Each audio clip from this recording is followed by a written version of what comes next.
امت کو علماء سے مستغنی کر دیا ہے کہ کیا ضرورت ہے عالم کی. ایک بٹن دباؤ، جو سے چاہو مسئلہ دیکھ لو، جو سے چاہے حدیث دیکھ لو. حالانکہ تربیت جو صحبت کو چاہتی تھی،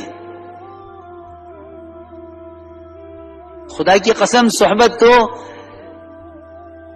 انسان کے علاوہ کوئی مخلوق قابل صحبت ہے ہی نہیں. صحابہ نے آپ کی صحبت سے علم لیا ہے، تابعین نے صحابہ کی صحبت سے علم لیا ہے. مصاحبت تو اور تربیت تو کسی مخلوق سے ممکن ہی نہیں ہے سوائے انسان کے.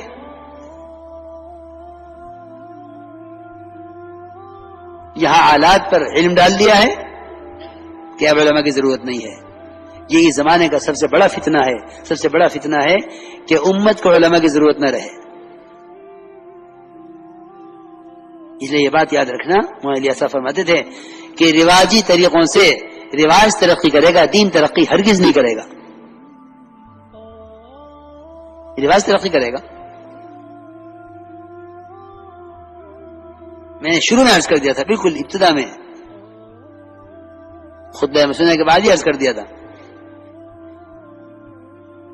کہ کوئی طریقہ کسی سنت کا متبادل نہیں ہے. کہ امت جا رہی ہے سہولت کی طرف، اور سہولت کھینچے گی رواج کی طرف، اور سنت کھینچے گی مجاہدے کی طرف. اچھی طرح سمجھ لو. اس لیے میرے دوستو عزیزو، علم تو علماء کی صحبت سے حاصل کیا جائے گا. اللہ کے راستے کے نفر کے ساتھ تفقہ فی الدین کا کیا تعلق ہے؟ اللہ فرما رہے ہیں کہ یہ نکلیں اللہ کے راستے میں لیتفقہوا فی الدین، تاکہ دین کی سمجھ حاصل کریں.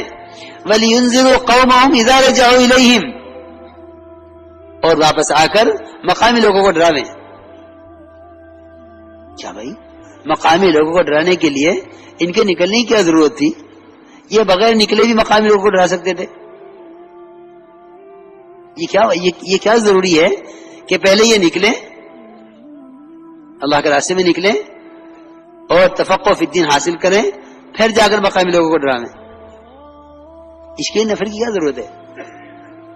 اللہ کے راستے کا نفر لازم ہے اور متعدی ہے. اس آیت کے اندر دونوں چیزیں اللہ نے بیان فرما دی ہیں کہ لازم بھی ہے، متعدی بھی ہے، اپنے لیے بھی ہے، دوسروں کے لیے بھی ہے. لیتفقہوا فی الدین لازم ہے، وَلِيُنذِرُوا قَوْمَهُمْ إِذَا رَجَعُوا إِلَيْهِمْ یہ متعدی ہے کہ اپنے لیے بھی نکلنا ہے اور دوسروں کے لیے بھی فائدہ ہے.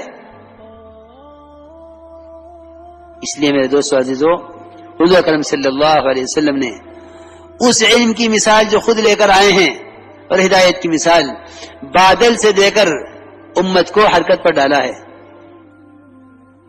یہ نہیں فرمایا کہ علماء کنواں ہیں، جس کو علم حاصل کرنا ہو کنویں پر آوے.